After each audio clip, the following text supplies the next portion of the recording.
Not even a chance. I couldn't when I was in active addiction, I couldn't even imagine what my life was gonna look like at down the road because there was, like, no you don't see that far. All you're thinking about is getting your next fix. I would never imagine that my life is what it is now, that I'm able to do the things that I do now.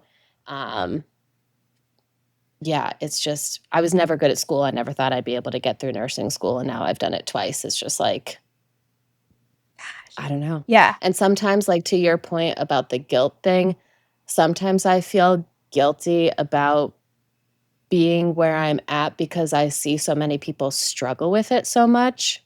Yeah. And sometimes I'm like, why was it so easy for me? I only went to detox one time. People like relapse is a part of almost everybody's story. I haven't relapsed. I'm very, very thankful for that. But sometimes I'm like, why was it like, why did I get it and other people seem to struggle so much? You know?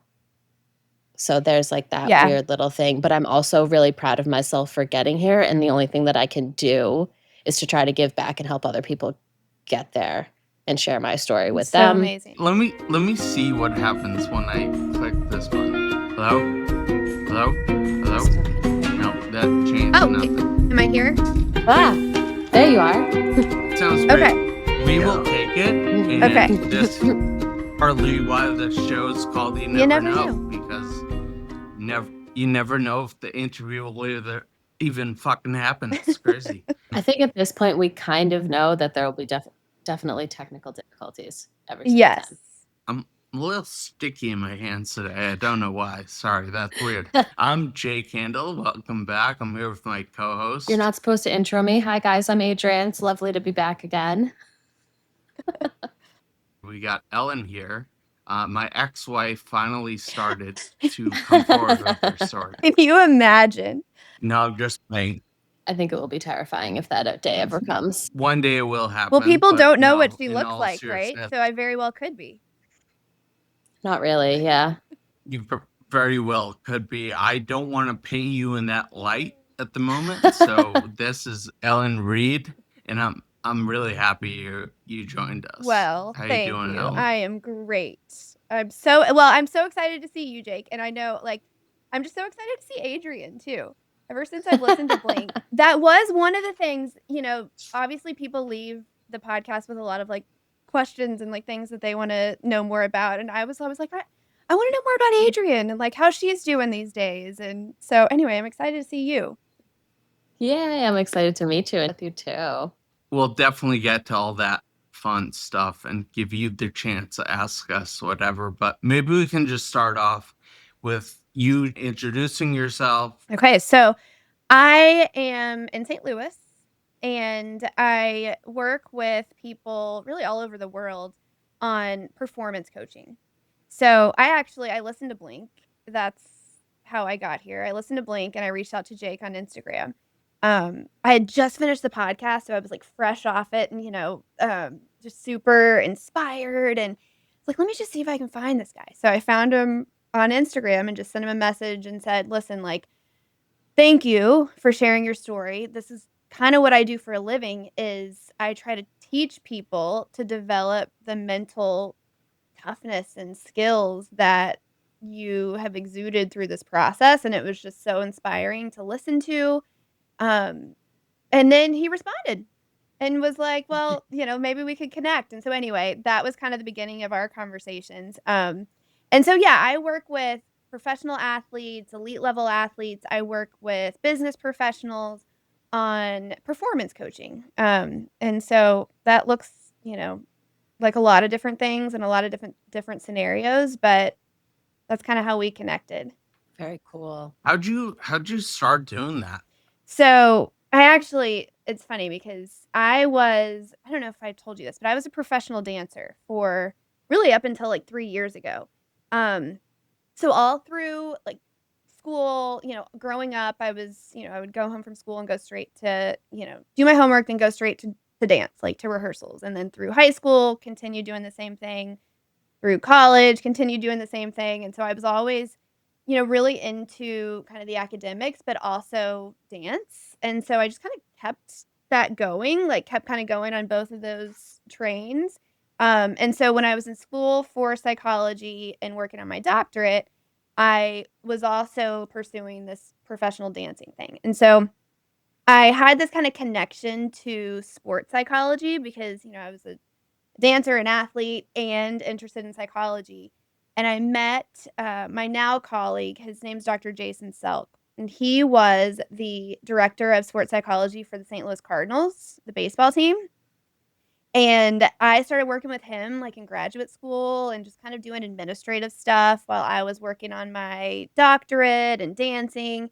And then I just kinda started following in his footsteps. I would take on clients of his, like, if people would reach out to him for coaching, but, he was getting pretty pretty successful, pretty popular, and they couldn't afford coaching with him, he would send them to me. And so, I kinda just worked, like, Oh, kinda followed in his footsteps and, continued dancing, and then I would finish rehearsals and run home and sit in this seat, in front of my computer and work with my clients virtually. So, kinda happened a little bit by accident, but really organically. that's very cool. Yeah, that is cool. You majored in psychology, I assume? Yes, I majored in psychology in undergrad, and so actually, I don't even know if we haven't talked about any of this, Jake. So, yes, and I have a doctorate in psychology, so in cognition. So, really I'm really a researcher by training, kinda how the mind works, how memory works, how our behavior works. Um, and so that's what I apply to people working through their goals or working through challenges. Again, like, whether it's an athlete or somebody working through something challenging in life or in business, really. It's all very universal. It's really interesting. The things that we struggle with as humans and in our business or in our relationships really are the same things that the professional athlete struggles with. It's just kind of packaged a little bit differently. It's like, mental stamina, being able to, like, push through Yes. something. Yeah, 100%. cool. That's 100%. That's awesome. like That's a hard thing the to do. it is. And that's what kind of brought me to you guys, is of like, gosh, this guy has exuded so much relentlessness Mhm. through this process, and essentially that's what I'm trying to teach people is how to develop this. We call it relentless solution focus. How to develop that. And I think and that's why I was so excited to talk to you too, Adrian, because, you know, um, I know you're kind of like a supporting actress in this podcast, right? But, like, Yep, you have yep. I'm so interested in your story too because where we were left with you was, probably a hard part of your story, right? Like, with addiction Was an and, what interesting you I part, like yeah. yeah. And then all of a sudden, I'm like, "Well, I'm assuming now you're not dealing drugs and" right?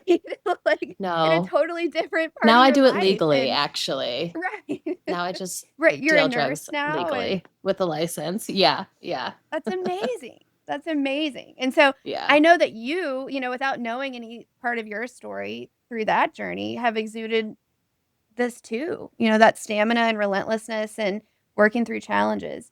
Um, so Mhm. anyway, yeah, I just Absolutely. I feel like I wanna pick everybody's It really brain. is I know.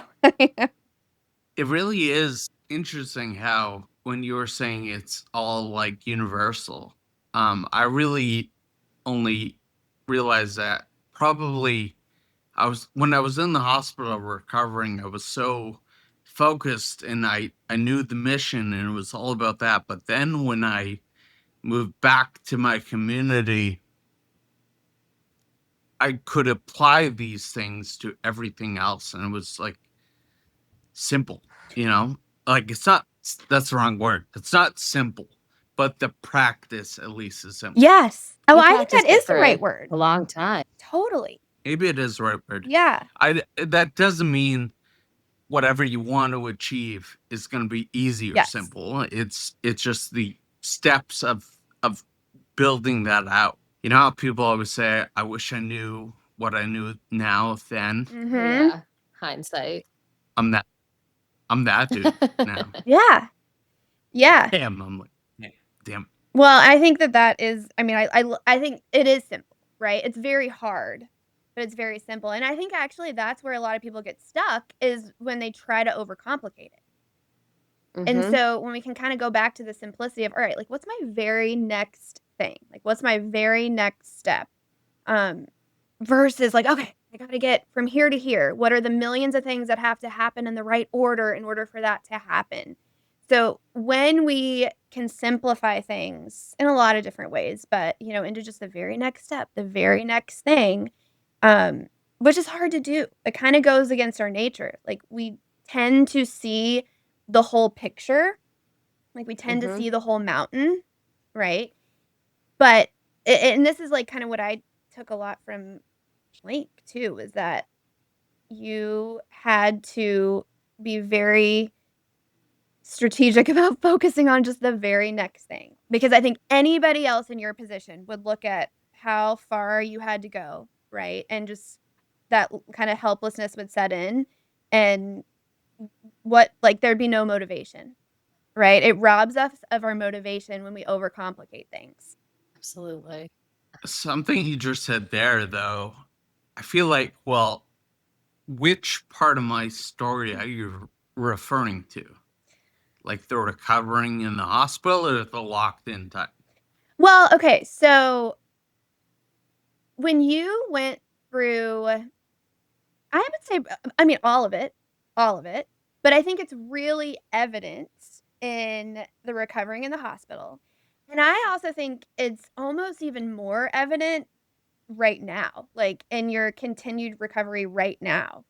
Um, I would say that, like, when you were locked in, right, like, what you were work nothing was visible, what you were working through, right? It was all just obviously in your mind. But I thought the coolest one of the coolest things about that was how you talked about literally that time when you were kind of, like, giving yourself therapy in your mind. Talking to yourself a Yeah. lot. What I was thinking when you said, anyone else in that situation, I was thinking about the locked in time. And I just feel as I had no other choice, neither would anyone else. You can't even give up because if you do give up, you're stuck. You're in the same place. So it's like I guess what I'm trying to say is yeah, the self-talk, I don't know if that's unique or not, but I hope no one ever has to go through this. But if they did, it's like people ask me how do you recover so well? How did you recover from that? And I'm like, I don't know. Mhm. Somebody noticed me. I didn't do anything, You did, but you right? didn't. I mean, I wanted to die. I wanted to die. I did. I was tired. Mhm. Bring it on. I wouldn't die. I gave up, but I had no choice. So what about that time? Like, what tell me more about that. I know this isn't like, this isn't like me asking you questions about this stuff, but I'm so interested. Like that time when you were like, okay, like I'm here, right? And then you really like kind of took a deep dive into your thoughts and it was all self-talk. Like that's all you had. When you were locked in, all you had was your self-talk. And that's generating brain activity, right? And so the fact that you did that again, like, I think it would be hard to argue that that didn't have a lot to do with your recovery, just the action and activity that that's giving in your brain, so whether that self-talk was positive or negative, right, like, that's important, but in that case, I think the fact that you were kind of putting yourself through that and engaging in so much self-talk, I think it'd be hard to argue that that didn't have a lot to do with your recovery. I'm not. I'm gonna play devil's advocate, and then I'm gonna. I do agree that that had something to do with it, and then I'll dive into it. But one thing, someone else was in there. Like they would choose to lie silent. I mean, yes, they are silent, but in their own head. Like, would you? Would either of you? I don't know if you could be silent in that situation. I don't know if there Mhm. would be any way to stop your mind from just going, going, going, and especially in the beginning when you're, like, panicking because 'cause you're stuck. in this state. Yeah. But then, you talk about how you started, like, thinking about geography or thinking about this or thinking about that and, like, making your brain work, like, playing games with yourself almost to, I don't know, occupy your time or to keep your mind going, you know? I don't know, at a point, I don't think you'd have a That choice. There's always gonna be something in the back of your head going. Yeah. that's what I mean, Yeah. whether it's positive or negative or just occupying time, I feel like I was not unique in that regard. Like, nobody's just gonna lie for 10 Right. months. Right. They're either gonna say to themselves, "This fucking sucks," or count to 1,000,000 or daydream. No one's just, like, doing nothing for 10 But we don't months. really know, Okay, right? let Because me t like, we've never really heard any other yeah. stories, so Right. Right. maybe some Well, and people are totally silent. yeah, right. And I think that's such a good point, Adrian. Like, yeah, you weren't just, like, counting to 1,000,000. You were, like and not the whole time, right? But to your point, like, geography, like, playing like, that kinda stuff, that's, like, if I need to kinda work out my brain here, what's a way I could do it? And it sounds like you kinda took on that challenge a little bit. Yeah. Maybe I'll start by telling you more about that Okay. time, and then either of you can poke and pry, tell me Okay. more about that, and then we'll move on. So, when I first realized what was happening, I was just aware that I was dying and not able to move, but I didn't realize I thought I was vegetative. And then when I learned that, panic sets in. I'm just like, "Oh my god." I'm fully aware. I heard them saying the brain dead word. I even thought, "Am I brain dead? Is this a hallucination?" I quickly realized this is actually happening. Oh my god, oh my god, oh my god. I'm stuck. I'm stuck. Panic, panic, panic. I would say within about 4 hours, okay, how am I going to get out of this? How am I going to let someone know that I still have a functioning brain? I know who I am. I feel, I hear, I think. And it's really important to do so before I die in a couple weeks because this is scary. I thought about all the other people in variety of hospitals that are deemed comatose, and I can't be the only one. I'm not that fucking special. This must be happening. So I gotta let them know before I die. How? Then I started thinking about like kind of that Kill Bill scene. Mhm. I don't know if you guys seen She that Mhm. wiggles movie her where toe. Like, she wiggle your toe. Yeah. and I can't move my eyes well. I can't really see, but I'm like, okay, okay. And like nothing's happening. That's not it. Then my head went to, I gotta keep track of time. I don't know why I felt that was important, kind of irrelevant in retrospect, but it felt very important to me. And there was no clock in my line of sight. I realized every so long, I don't know, you know better, Adrian, when someone's can't move, how often does the nurse come in the room to like check them or turn them or You're supposed to whatever? be turned every 2 hours. Whether that happens or not is Mhm. another I was gonna say story. I don't think it was 2 hours, probably 3 or 4. Could have been 2. I mean, I was in a good hospital, pretty dire circumstances, so maybe it was 1. Yeah. But I'm also in so much pain that occupied, I would say, 70% of all my time. Heart rate Mhm. going crazy, whatever. But I realized when these nurses would turn me, I got a quick positional glance of a computer monitor and I could catch a little time occasionally. It was a screensaver, no time. So that wasn't really a good way. And then it also never said AM or PM. Ugh. Anyway, so I started counting. If I can figure out what a real second is and I count 60 of them, then I know a minute.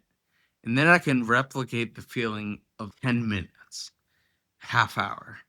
And then I know what an hour is. And then, yeah, okay, this is not working at all. Because then I would like pass out from like storming. Then I went to, wow, I am fucked and I'm going to die and no one's ever going to know. And it can't come soon enough. So I'm just waiting and I'm waiting. And then when it wasn't pain or crisis or someone in the room, and when people were in the room, I would be my sarcastic self and I would talk back to them as if they could hear me. 70% of the time is occupied by pain or nursing or me making fun of whoever's in my room. The other 30, boredom. I am so bored and I'm uncomfortable. And that's when the thoughts, the geography, or the, yeah, I remember going to Hungary and what was that place with the gondola and what's the name of that restaurant and thinking about these things. And with that came, Ellen, you're like this, some visualization. Yeah. I mean, but it wasn't like visualization you're teaching Right. me. It was the actual memory in like a Instagram reel format. I'm not going to say I like smelt in everything. It wasn't really like that, but I was like visiting there and saw what I really did. And it was that. It wasn't, I'm imagining what I could have done. It was nothing like Right. that. And then I hear I'm supposed to die on Christmas. I knew that was coming soon. And then I started having pretty vivid, wild hallucinations, which was really odd because I was able to keep a grip on reality, even though when I was like hallucinating really hard. And I'm not talking about the hallucinating we used to do, Adrian, like, Not take some fun acid and ones. watch the no, I mean, this was like the room melted and morphed, and all of a sudden, I'm in a wheelchair in the middle of a mall that felt like Prudential Mall. And I'm like, why did they bring me here? And then I'm looking around and I'm like, why is my nurse the cashier? And then I'm looking around, wait a minute, I can't move my neck. They wouldn't bring me here. This isn't real. But I would like to leave now. And I felt like they left me there for so long So that weird. it was ridiculous. Then Christmas passed and I didn't die. And then New Year's passed and I didn't die. And then I'm on hospice. I'm very defeated, extremely sick, beyond bored, tired of it. But wow, I'm going to be stuck like this forever if I don't die. And it doesn't look like I'm going to die. That's when I started doing some real visualization and thinking about my life, how it went, and talking to myself about my problems. And, as I've been quoted in the past before Blink, I started utilizing my time more wisely. But the fact is, it was all I could do. Yeah. So I said a lot. Is there anything you wanna ask me? I'm just so interested in I'm like, "Oh," I felt like I was listening to Blink again for a second. I'm like, "Oh, wait, I'm supposed to be responding here." Um, I you know, 'cause are there other people who've experienced this? Like, have you connected with anybody else that's gone through what you've gone through in terms of locked in? Okay, so there are levels to locked in, Mhm. right? There are people who are totally locked in, virtually locked in, nonverbal in the slightest, nonverbal, and none of it's good. I have connected with one person who was locked in for 2 weeks, and I don't know which level really, Mhm. and his experience was much different. Mhm. He was very calm, and I don't think he was in a lot of pain, and he was very religious and just at peace with it all. But I've never really talked to anyone who went through what I Yeah. actually experience. And then a few of my neurologists are like, you might be the only one Yeah. like that was like this. So there's like Yeah. because there are certainly people out there who are like, I had locked in syndrome, and I, I don't know what they Right. actually had or Right. not, or but yeah, you know, I don't know. Well, let me Hmm. ask you this. What do you There's no support group, let me Right, tell you that. exactly. So you're gonna hate this question because I know you're gonna wanna say that probably well, you'll understand in a second. So, what do you think? What do you think you did that contributed to where you are now? Like, in that stage when you were locked in, what do you think, like, looking back at it, like, that probably made a little bit of a difference? Again, I know it's probably hard for you to say that because, it's probably easier to say, like, "No, it's just, luck or chance," but what do you Well, you reminded me of one thing I want to say earlier. So very early on, when I knew how I was perceived, I said to myself, my body is failing me. Everything is gone. The only thing I have left is my brain, and that is a muscle, and I should keep that active. gosh. So I did say that, and I knew, but as this went on, I frankly I lost hope and I was scared. Mhm. But I just like didn't have. I always look at like the alternative. What's the alternative, Yep. right? And there wasn't one. What else could you do? Yeah. So, Yeah. Yeah. and I think it was one of those moments where you like, very dramatic Hollywood movie, like fall to your knees, and you're like, why? In your own head. Yeah. Uh, in my own Right, head, right. in my own head, and that's what started the talk. Someone answered me, and it was me. That's Mhm. amazing. That just that phrase of like, "Okay, this is all I've got.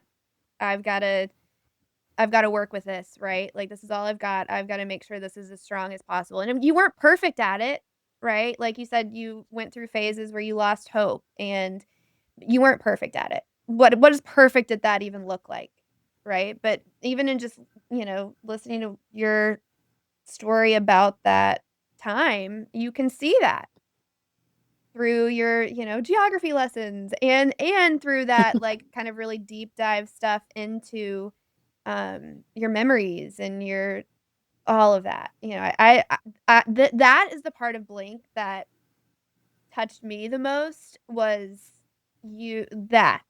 everything you just described, and, like, this is all I have, so that I have to make the most out of that. That's solution focus, and my gosh, talk about relentlessness. Mhm. Yep. Mental I relentlessness, want to and answer you. then in your recovery, you are just as relentless too. Yes. Yeah. Adrian, have I always been relentless? You've known me for a long time. Depending on what you're focused on, yes. Whatever you wanted at that time, you were relentless in getting or doing. Gi- Give me give me 30 examples from back in the day on things I was relentless on. I mean, even something as simple as when you started selling soda and things like that at school, Yeah. you kept on with that, you know what I mean? As you got older, I mean, your cooking stuff, you were always relentless. You loved the cooking, you know what I mean? It was always, uh, trying new Yeah. things and moving forward with that. And anything that you decided you wanted to do, even if it was like, "Hey, we're gonna have, like, a big fucking birthday party, and we're gonna go to Atlantic City in a limo." We're doing it. We're doing it all the way. Always relentless. Yeah. Well, and I love hearing those examples of like, okay, this is how you've shown this in other areas. Like this is kind of you. This is your MO. Because to you, when you were like when I was asking you about this earlier and you're like, I don't know, like what else would you do? Of course I talked myself through this. And of course I, Mhm. did this and that when I was locked in cuz wouldn't everybody? Right? That sounds so normal and obvious to you because you are so relentless and, mentally tough in that sense that it does seem normal to you, which is an awesome thing. And that's why I reached out initially and I'm like, gosh, I'm trying to teach people to be that. That's what I do for a living is I try to teach people how to develop this relentlessness, this solution focus. And so when we see stories like you, it reminds us of how much the human mind is capable of, right? The human body is capable of, like, how much we are as humans are capable of. Um, we've talked about this, your purpose and your kind of vision for your life and purpose for your life is like, helping other people gain this perspective, right? Without having to go through what you went through. And I think that that's exactly what your story does.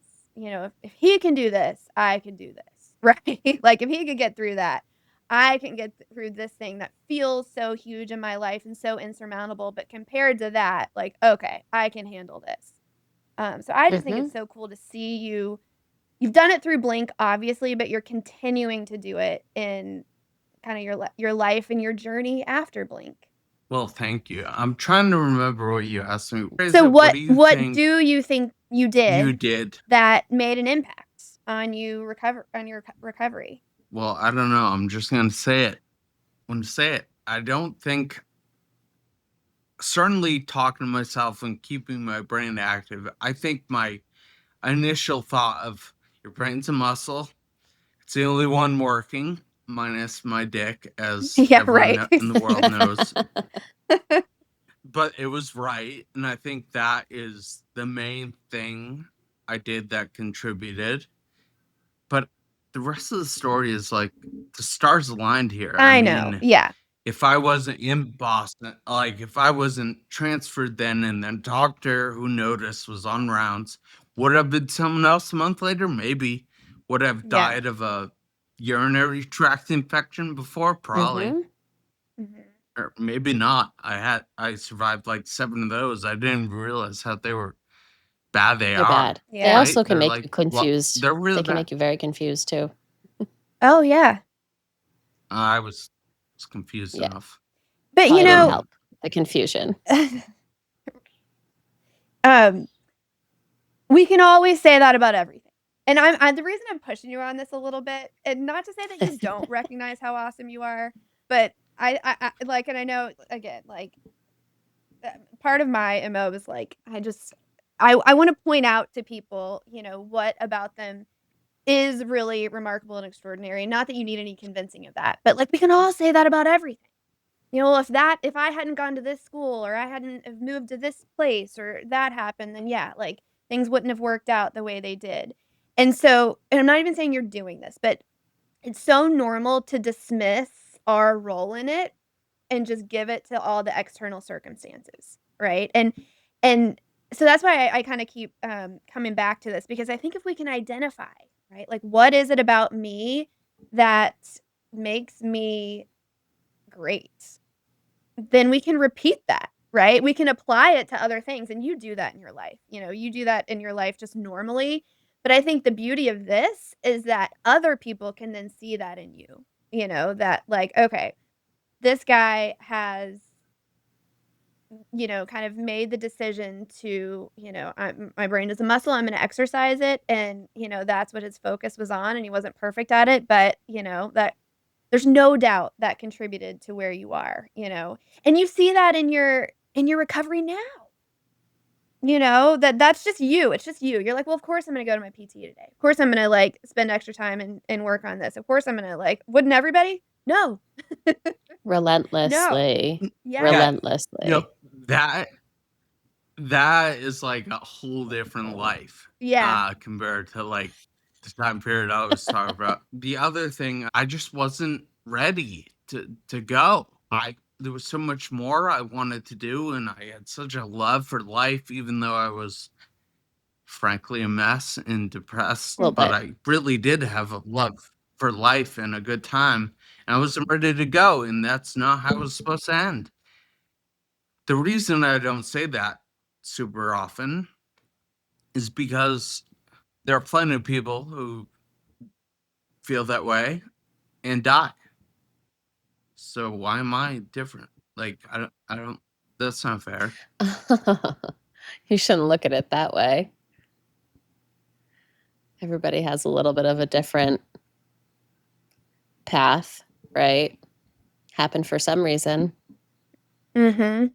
Yeah, but you can't say like, oh, this guy survived because he wanted it. But Right. mindset There Right. are people I've heard is a big thing when it comes to recovery, whether like whatever Huge. stage people are in, you know what I mean? And it's Definitely. even more Yes. remarkable Definitely, and that you've recovered because you were also cut off from anything familiar and comforting too, and that's a huge part of people's recovery, whether they're in comas, chronic illnesses, in the hospital for 5 days, whatever it is. Having support and connection and feeling a purpose and having a good mindset makes a difference in recovery. Huge. What do you Huge. mean, like cut off from family or Yeah, something? you were Is cut that off from what you're everything talking about? familiar. Yeah. Yeah, Oh, that's Yeah. what I mean. I That's what I'm forgot You about forgot it. about that? You I'm forgot just that you kidding. I Yeah. systematically cut was off? kidding. You know my humor. Well, but I think The that's a fuck? What do really you mean? yeah. What do you mean? I think that's a really good point. That well, both of them. But I think to your point, Jake, like it's hard. I see what you're saying. Sometimes we are hesitant to be optimistic because we're afraid of what if I really want something and what if I really work for it and it doesn't happen? Then I'm going to be devastated. And so, but we know from the research that optimism is so highly correlated to us achieving our goals. Like, and it's really is amazing. Like, the research on it is really clear. Optimism it's associated with longevity. Down to the cellular level. People who have higher levels of optimism and solution focus live up to 14 years longer. So it's not just in our minds. Nice. It affects our bodies. It affects our longevity. Um, but I feel like kinda what you just said, like, there's a little bit of a sense of, like, yeah, I want if I just want it bad enough, right? Like, that is gonna shape how we work through it, right? And there is Mhm. that fear as humans that if I want it so bad and I work so hard for it and it doesn't happen, like, that's gonna hit so much harder. But the good news is that the research just doesn't back that up. In fact, the research shows that people who are more optimistic and have higher levels of optimism, they're better at, kind of dusting themselves off and picking themselves up and going towards the next thing. Now, that wouldn't apply had you not lived through that. Obviously, right? Like in some situations Just that wouldn't dust apply yourself if you off. die. Right. Like that's pretty final. But that's why optimism and solution focus is always a great message, right? And again, that's what you have, and that's Def- what you've exuded.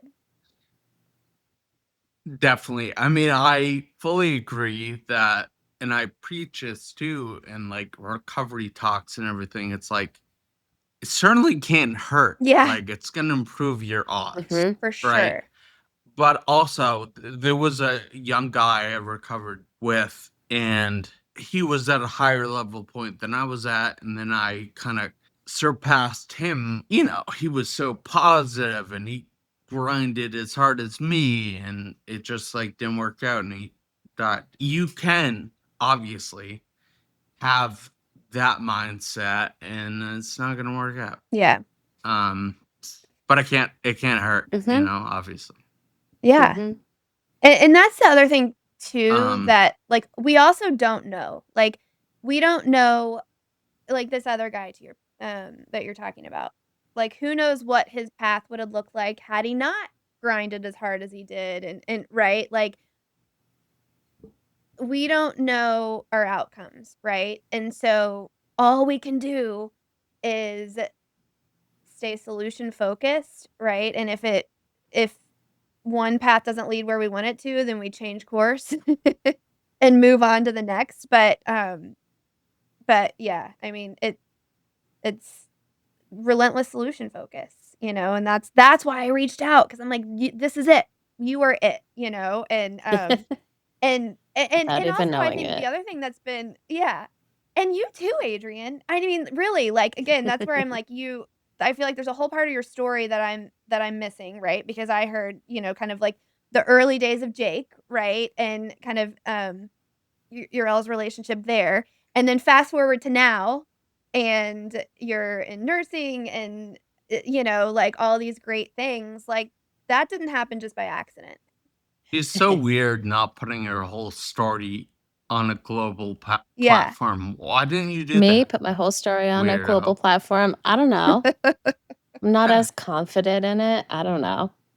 I'm more shy. But Yeah. when it comes to, like, the recovery stuff, I mean, kinda similar to, like, what you're talking about to apply to recovery, it's like we tell people, "Take it one day at a time, 1 minute at a time, 1 second at a time if you have to just get you move forward so slowly, you can't always be, like, projecting out into the future because then this challenge, which is, like, stopping using a substance that you've been relying on for however many years, that looks like an impossible thing to accomplish. Mhm. So it's really about taking it 1 day at a time, less than that if you need to, like I said, 1 minute, 1 second at a time, just to get through and keep moving forward.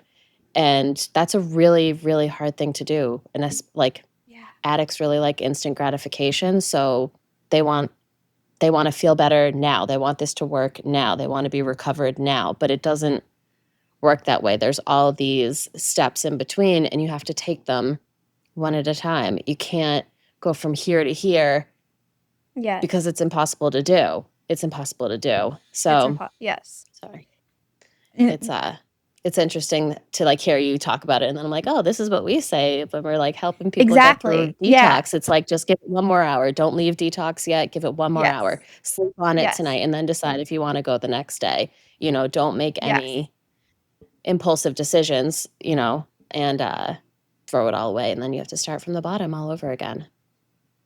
It's all so connected, like, it's all so Yeah. connected, and that journey that you just talked about is the same journey that, you know, we go through when working towards any goals, right? Like, Yep. and that's one thing that kind of this concept of relentless solution focus, which is essentially just optimism, right? Like, one of the rules, right, is that we have to change the way that we define solution. Like, we don't define solution as total recovery, total resolution of the problem. We have to define solution as just 1 inch of an improvement to my current situation. Because when we Yep. to your point, when we look at that end result or when we look at the whole mountain, which is how we're designed, right? Like, we tend to do that. We tend to look at the whole mountain, which is why people tend to give up before they even take those first few steps. And so really changing our perspective on what a solution is to just like what's 1 inch better. And that's exactly what you're describing. And that's hard. It's hard. It's Mhm. so simple, isn't it? Right? Like Jake, you said that earlier. It's It is so very simple, simple. but it's so So hard, and watching people struggle through it sometimes, I'm just like, "Ah." I don't know, I, like, can't do anything really more to help them because, they're gonna make the decision that they're gonna make, but it's like, if you just, like, give it just a little bit of time, just give it a little bit more time, just do this one thing first, just try to look at this one thing, like, you're not on the street one right now, thing. we're gonna figure out where you're Yes. going. You know what I mean? It's just it's hard to keep people so present, and then I feel like people psych themselves out so much because it's like, "Well, this, and this has to happen for me to get here, and if I Yes. lose one thing along the way, I'm not gonna make it, so I'm just not gonna do any of it at all." So Yes. Yes. it's like So catastrophizing on a situation that you have no idea about yet, you just have to start at the beginning. yes. You have such a great way of describing that. And can I teach something? Because I Yes. think I have a feeling that probably a lot of your listeners are probably struggling with addiction or recovery, in some Mhm. level, or just in life. But one thing you said, you kept saying, "Just what's that one thing? What's that one thing? What's that one thing?" Right? And, like, that's exactly how we should be thinking of it, whatever we're struggling through with life. So, this thing called the RSF tool, the Relentless Solution Focus tool that we teach, it comes in the form of a question. It's really simple. It's just, "What's one thing I can do right now that could make this better?" What is one thing I can do right now that could make this better? So, write that down, put it on your nightstand, put it on your mirror, put it on your computer. It's one thing I can do right now. It's not what is gonna get me through this. What's gonna get me to my Mhm. resolve? It's one thing I can do that's gonna get me that next inch of improvement. And the powerful thing about the fact that that's a question is that when we're asked a question, even if we're asking a question of ourselves, our brain has this thing, it's called instinctive elaboration, where we can't help but focus on answers to that question. Like everything else in our brain kind of quiets down and we focus on, all right, well, what's the answer to that question? Which is really important because to your point, when we're struggling with something, well, but this might happen, or I gotta get through that, or like, right, all those distractions and all of those, like, Mhm. problem-centric thoughts tend to try to, like, take over, but when we're asking ourselves that question, it quiets all that down because our brain wants to come up with the answer to that question, and so that question's a really powerful tool. It's one thing I can do right now that could help make this better, and so I just love hearing you talk about that though, because um, that's exactly the journey that we should take through anything we're going through hard in life. I'm totally gonna use that question with people now. Just be like, "What's one thing you can do to stay here right now?" Just one thing. Mhm, But, like you said, you mhm. can apply it to anything in life too, even through, like, nursing school. I just finished my 2nd round, I guess, of nursing school, and you look at it and it's like, "Oh my god, I have all these things to do. I have all these assignments. I have all these classes. I have all these clinicals, plus I have to work, plus I have to, like, grocery shop and take care of the rest of my life and walk my dog and maybe, like, take care of myself a little bit too." And the way that I just kinda got through that, it's like, "Well, this is what I have to do right now. This is what I have to do for tomorrow. This is what I have to do." Like, you just kinda keep plugging away at it, and it goes much quicker than you think it's Mhm. going to go, honestly, but you can't stop. You just kinda have to Yes. keep moving forward, one little thing at a time. It can feel very Yes. overwhelming when I'm like, "Oh my god, I have this whole, like, 3 months, and it's gonna be crazy, and I have clinical 2 days a week, I'm in class 3 days a week, I work 3 days a week. Plus, I have a life outside of here. How am I gonna get this done?" It's like, "Nope, just today. I'm just gonna get And through Yes. you today." start Cool, spinning. yeah. I mean, I took Yes. a day That off of negative work so I could spiral. clean my house so that I could focus, but, it's like that's what I needed to do that day so that I could Yeah. keep moving forward. I couldn't Yes. focus on anything. I'm like, "I gotta clean my house, gotta do it now." Took the day off work, Yes. cleaned my house so that Yeah. I could keep moving forward. It's weird little things. Yes. And the other thing that I think, might be helpful for people going through recovery, is that we often think that we're not gonna feel better until we're at the end, right? Like, I'm not gonna feel good about this. I'm not gonna start feeling better until I've resolved my problem. I've, you know, been sober for X many days, or I'm walking comfortably on concrete, right? Like, but it doesn't actually work like that. We start to No. feel better as soon as we start making improvement to our current situation. Because you probably like, you don't have to get through that next 3 months when you start to see, "Okay, I made a little bit of progress here." Like, we get that little dopamine boost, right? And so that starts to kind of fuel us along the way. It seems so huge when we're at the beginning of it. Like, I have to get all the way here, and there's so many obstacles along the way. How am I gonna maintain that motivation and drive to get through it? Again, as soon as you start stacking those little wins along the way, like, I promise you're gonna feel better, and that's gonna kinda help fuel. It's still gonna be hard, it's incredibly hard, but we do get those little dopamine boosts along the way for having those little wins. Yep. You wrote a book, right, about all this. Yes. And guess what the title is? Relentless Solution Focus. So, Crazy. um yeah, pretty passionate about it. In fact, I was so mad. I was like, when I messaged Jake for the first time, I'm like, "Gosh, had this book not come out 3 years ago, I would have wanted this story to be in it." Um, You just but have to write yes, a little sequel. exactly. Well, and And you're working on the second I am part now. working on the next one. But yeah, where we teach about this concept of relentless solution focus. And again, it is essentially optimism. The mind's ability to stay focused on solutions, especially in the face of adversity. And so it's really simple. It's really simple. It's really concrete. That's one tool from the book, is that RSF tool.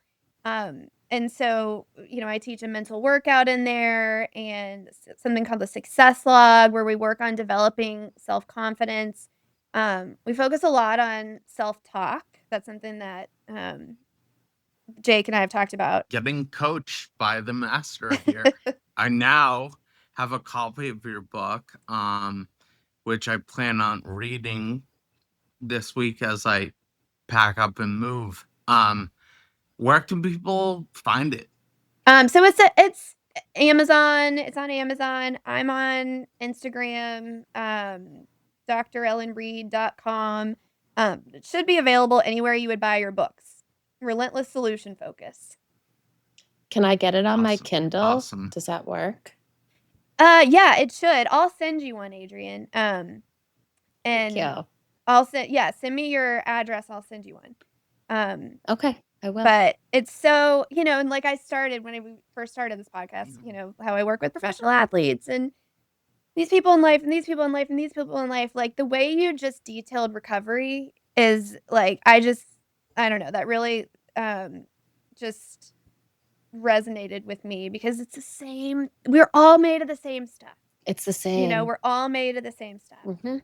And I don't know, both of Totally. you, I think, should be so proud of yourselves, and I would imagine, I've never dealt with addiction, and people in my life have, but I've never personally dealt with addiction. But I would imagine that going through that and kind of coming out on the other side of it, which I don't know if you ever feel like you're on the other side of it, but it would be easy to feel like a little bit of a sense of like guilt, or just like kind of negative, just some negativity surrounding it.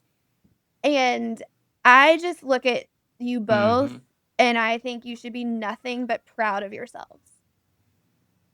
That I that's appreciate such a that, yeah. hard thing. Also, just like being where you are now and being able to inspire other people, that's huge. That is huge. So I don't know. I just thought that was worth saying. That I would imagine that would be a hard piece of it. That I have a totally different perspective on that. It's nice to hear that.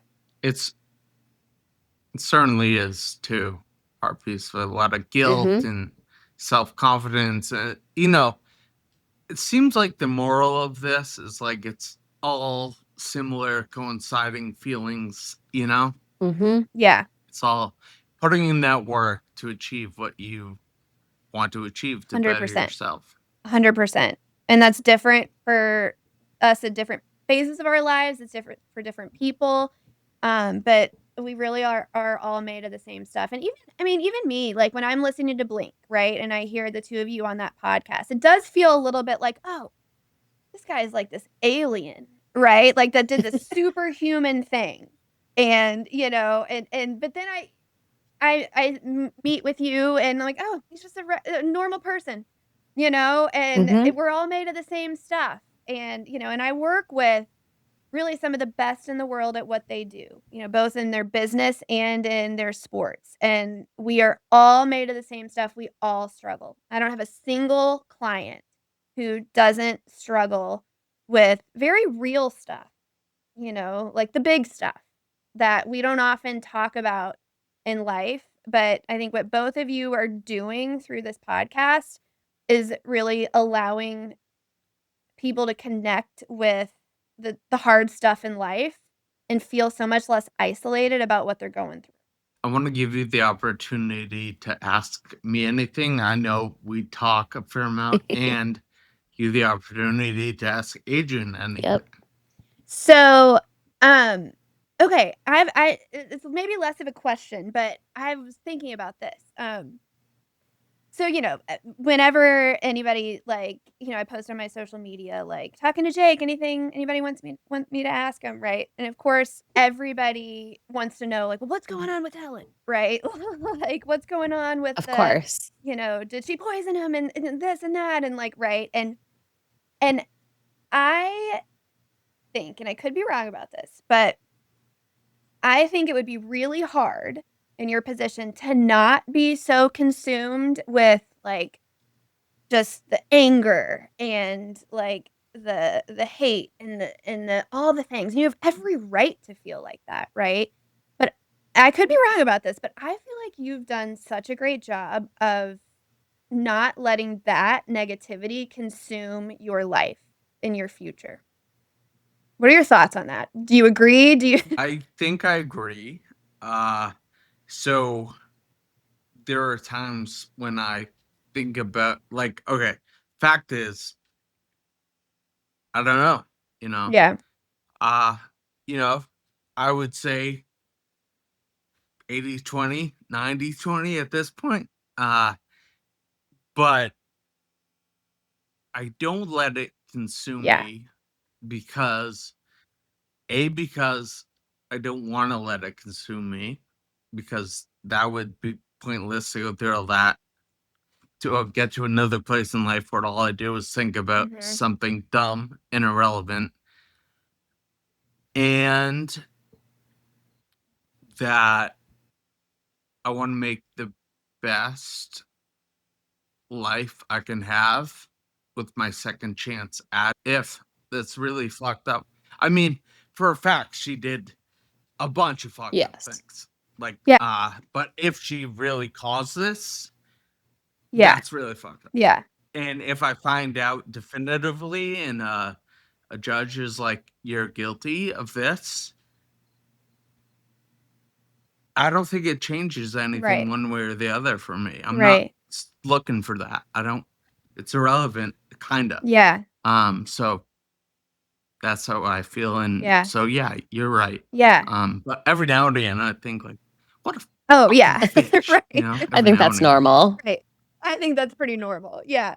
But yeah, I think that's really cool, Jake. I think you just see examples of that. I love true crime.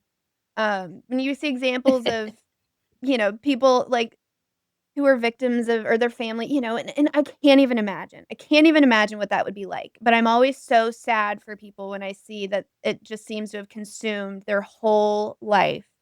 And they've had a really hard time moving on, to like you said, your second chance, your second chapter.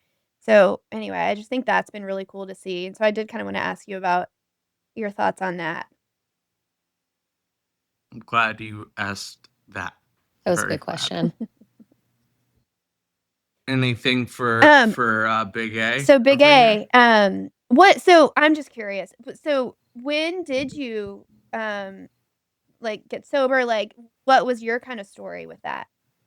Sorry, I know that's probably not a quick question, but So it can be relatively quick. So I got sober. My clean date is November 1st, 2018. I went into detox on Jake's birthday. I went Halloween of 2018, and that was because I got into a lot of legal trouble. I ended up getting arrested the Friday before Labor Day weekend, and it was a trafficking charge. I really didn't have any choice. Like, I spoke to my lawyers, and they were basically like, you gotta go to treatment. You gotta do mhm, mhm. something, or you're gonna end up in jail for a long time. Um, so I didn't really go like willingly because I wanted to better my life. I went because I was like, well, this is what I gotta do, or I'm gonna end up in jail. And I didn't want to go to jail. I don't want to put my family through that. So I went with the purpose of literally going for detox and a 30-day program. And I was just planning on going right back to, I just hit the Yeah. microphone. I was planning on just going right back to my life in Worcester. Um, I don't really know what it was that changed in my mind. I made it through detox, which I like really pretty much slept through. I don't remember a lot of it. Mhm. Um, and then I was in this 30-day program, and I had my family meeting with my parents 3 weeks into that, and 3 weeks into that four-week program. And I basically was just like, I'm done. Like, I don't want to go back to Worcester. I was terrified of the person that I was with out there. Um, And I just kind of was like, I don't really know what to do going forward from here, but I know I don't want to go backwards. So, like, I'll do what you guys tell me to do. So I finished that 30-day program. I went on to an inpatient women's program for 2.5 months. Um, and it was just like the little wins that you talk about, or like the little achievements, it's like small attainable goals. One of them was Mhm. like the first time I like really laughed. Like that was awesome. I was like, I haven't felt this in 10 years. You know what I mean? Um, another like weird little thing was the first time that I cried. I didn't cry for like a month and a half after getting clean. And it was just like, okay, like I have feelings, but I made it through that and that was okay. It didn't like ruin me. You know what I mean? So yeah, I just like kept moving forward. I did like the sober house thing.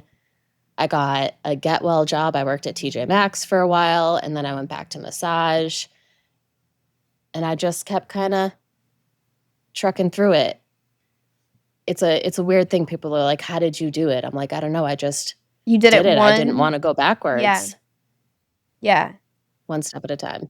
Rebuilding. Yeah. Yeah.